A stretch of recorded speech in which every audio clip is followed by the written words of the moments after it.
Assalamualaikum warahmatullahi wabarakatuh. Kami dari Pangkalan SD Negeri 3 Kedung Banteng akan menampilkan sebuah drama yang berjudul Ande-Ande Lumut. Sebelum itu, perkenalkan para pemain.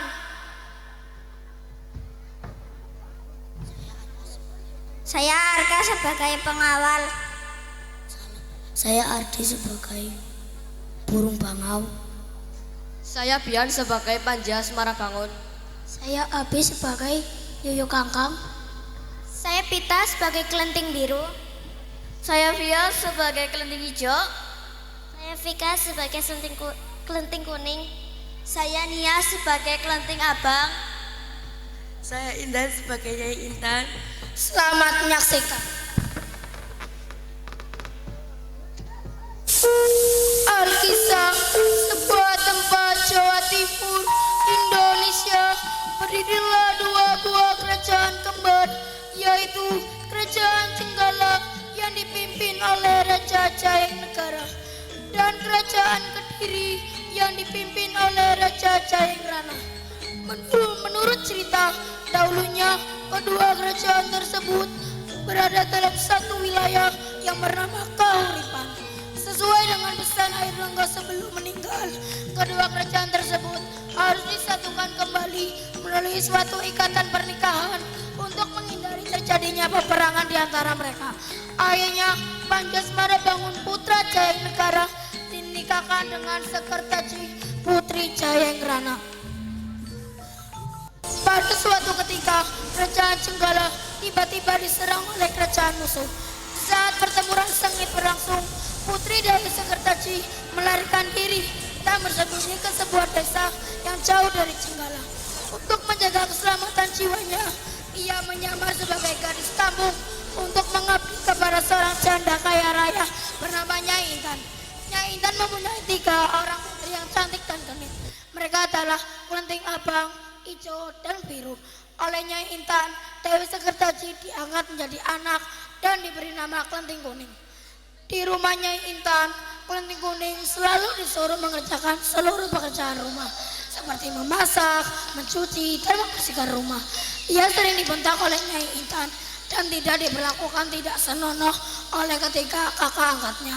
Bahkan ia terkadang diberi makan sehari 1 kali oleh ibu angkatnya.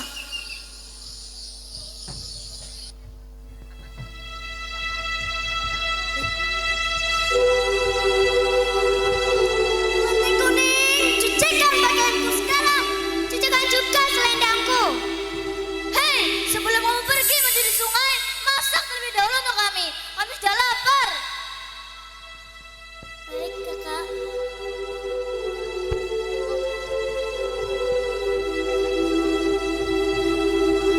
Sementara itu, di Kerajaan Cenggala, Panjas Marabangun bersama pasukannya berhasil memukul mundur pasukan musuh. Namun, ia sangat sedih karena istrinya telah pergi meninggalkan istana Cenggala dan tidak diketahui keberadaannya. Setelah keadaan di Kerajaan Cenggala kembali tenang dan aman, sang pangeran memutuskan untuk mencari istrinya. Namun, sebelum itu, ia memerintahkan beberapa pengawalnya untuk mencari jejak kepergian istrinya. Suatu sore, ketika ia sedang duduk di pendopo istana, datanglah seorang pengawalnya untuk menyampaikan laporannya.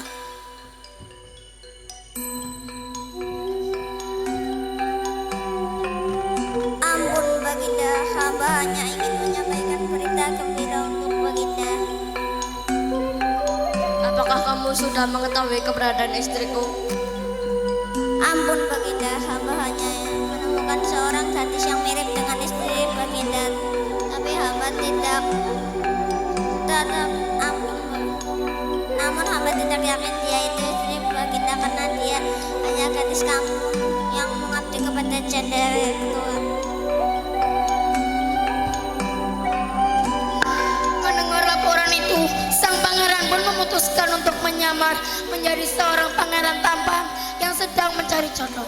Keesokan harinya, berangkat Berangkatlah ia bersama orang pengawalnya ke desa Dadapan yang berada di dekat Sungai Bengawan Solo, Lamongan. Desa itu berseberangan dengan desa tempat tinggal Klanting Kuning. Di desa itu, Panji Asmarabangun menyamar dengan nama Ade Andalumut dan tinggal di rumah seorang janda tua bernama Mbok Randa. Beberapa hari kemudian, ia pun memerintahkan para pengawalnya agar pengumuman sayembara mencari jodoh itu segera disebarkan kepada seluruh pelosok desa. Dalam waktu singkat, berita tentang pelaksanaan sayembara itu tersebar hingga ke desa seberang, desa tempat tinggal Klanting Kuning.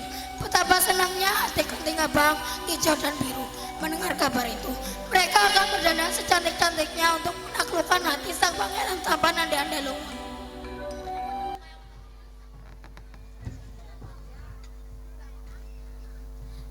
Asik, kita akan berdandan secantik-cantiknya.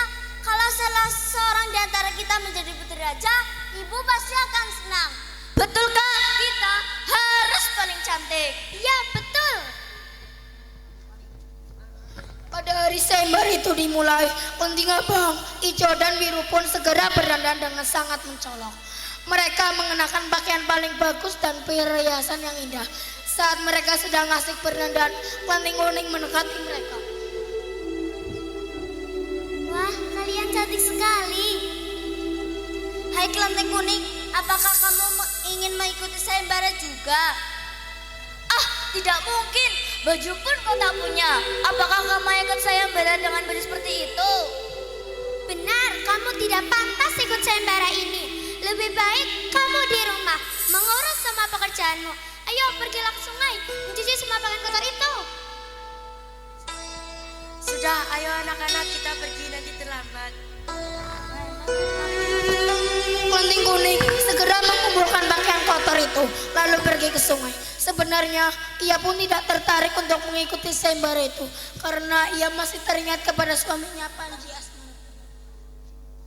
Ia akan selalu setia kepada suaminya meskipun belum mendengar kabar tentang keadaan apakah masih hidup atau sudah tewas dalam peperangan.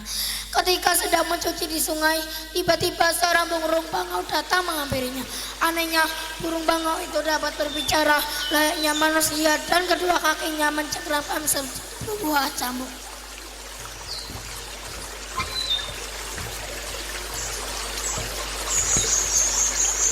Hai Tuan Putri, pergilah ke desa di depanmu, ikuti sayembara itu. Di sana Tuan Putri akan bertemu dengan Panji Asmarabangun. Kemana Tuan Putri? Jika sewaktu-waktu Tuan Putri membutuhkan pertolongan, Tuan Putri boleh menggunakannya. Belum sempat Klanting Kuning berkata apa-apa, burung bangau itu sudah terbang ke angkasa dan seketika itu pula menghilang dari pandangan mata. Tanpa berpikir panjang lagi, Klanting Kuning pun segera kembali ke rumah dan bersiap-siap berangkat menuju desa Dadapan. Sementara itu, ketika saudara dan ibu angkatnya telah berangkat terlebih dahulu, kini mereka telah sampai di tepi sungai Bengawan Solo. Mereka kebingungan karena harus menyeberangi sungai yang luas dan dalam itu. Sementara tak satupun perahu yang tampak di tepi sungai.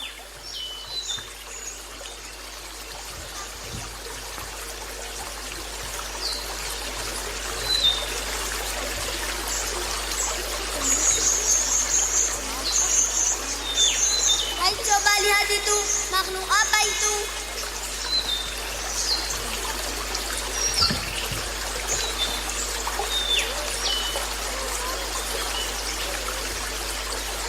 Betapa terkejutnya Nyai Intan dan ketiga putrinya ketika mengetahui bahwa makhluk itu adalah seekor kepiting raksasa yang sedang terapung di atas permukaan air. Menurut cerita, kepiting raksasa yang bernama Yuyu Kangkang itu adalah utusan Ade Andalumut untuk menguji para peserta sayembara yang melewati sungai itu.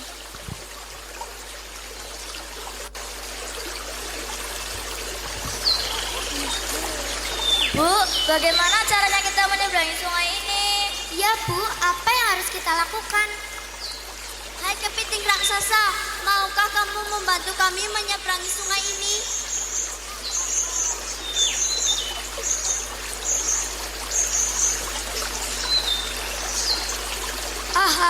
Aku akan membantu kalian, tetapi kalian harus memiliki satu syarat. Apakah syaratmu itu? Hai kepiting raksasa, katakanlah. Apapun syaratmu, kami akan memenuhinya. asalkan kami dapat menyeberangi sungai ini. Syaratnya adalah kau harus menjamdanku terlebih dahulu sebelum aku menyeberangkan kalian ke tepi sungai. Akhirnya Kunti Ngaba dan kedua adiknya menerima persyaratan Yuyu Kangkang. Satu persatu mereka mencium si Yuyu Kangkang. Setelah itu Yuyu Kangkang pun mengantar mereka ke seberang sungai. Selang beberapa saat kemudian Kelenteng Kuning juga tiba di tepi sungai. Hai kepiting raksasa, aku minta pertolonganmu. Jebakan aku ke ujung sungai sana. Baik, tetapi ada syaratnya. Apa itu syaratnya? Syaratnya adalah sama seperti ketiga gadis tadi yang baru saja aku seberangi. Syaratnya kau harus menjamdanku terlebih dahulu. Aku tidak mau. Aku ini sudah bersuami. Aku akan tetap setia kepada suamiku.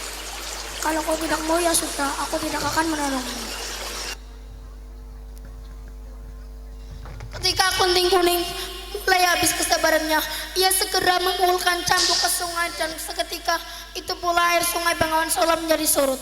Melihat hal ini, Yuyu Kangkang menjadi ketakutan dan segera menyeberangkan Kelenteng Kuning dan bakal sekaligus mengantarkannya hingga sampai di desa Dadapan. Setiba di rumahnya Intan, Kelenteng Kuning bertemu dengan ketiga saudara dan ibu angkatnya. Tak beberapa lama kemudian, sayembara pun dimulai. Secara bergiliran, Kelenteng Abang dan kedua adiknya menunjukkan kecantikan dan kemolekan tubuhnya di hadapan Ande-Ande Lumut. Namun, tak seorang pun di antara mereka yang dipilih oleh Ande-Ande Lumut. Melihat hal ini, Nyai Intan pun berlutut memohon kepada Ande-Ande Lumut agar memilih salah satu putrinya untuk dijadikan permaisuri.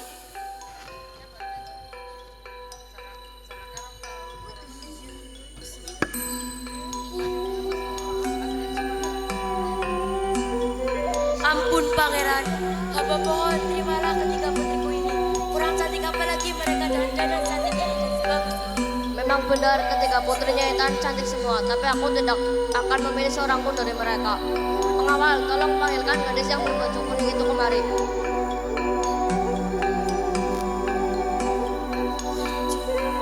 Rupanya gadis yang ditunjuk oleh Ande-Ande Lumut itu adalah Kelenteng Kuning. Ketika Kelenteng Kuning menghadap kepadanya, Pangeran Tampan itu bangkit dari singgasananya. Aku memilih gadis ini sebagai permaisuriku.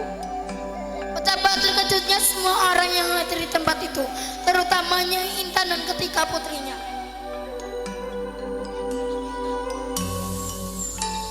Ampun pangeran, mengapa pangeran lebih memilih gadis tersebut daripada ketiga putriku ini? Ketahuilah Nyai Intan, aku memilih gadis ini karena dia lulus ujian, karena dia menolak untuk mencium tangan si Yuyu Kangkang. Aku memilih gadis ini sebagai permaisuriku karena dia lulus ujian. Mendengar penjelasan itu, Nyai Intan dan ketiga putrinya baru sadar bahwa mereka ditolak oleh Ande-Ande Lumut karena tidak lulus ujian. Sementara itu, Kelenteng Kuning masih kebingungan karena belum menemukan suaminya. Namun, setelah Ande-Ande Lumut membongkar penyamarannya bahwa dirinya adalah Panjasmara Bangun, barulah Kelenteng Kuning sadar dengan cambuk sakti pemberian si burung bangau. Ia segera mengubah dirinya dengan menjadi sebuah orang putri cantik jelita. Panjasmara Bangun baru sadar ternyata Kelenteng Kuning adalah istrinya Dewi Sekertaji. Akhirnya sepasang suami istri yang saling mencintai itu bertemu kembali dan hidup berbahagia. Sebagai ucapan terima kasih kepada Mbok Randa, Panjasmara Bangun membawanya serta tinggal di istana Jenggala. Sementara Nyai Intan dan ketiga putrinya kembali ke desa dengan perasaan kecewa dan malu.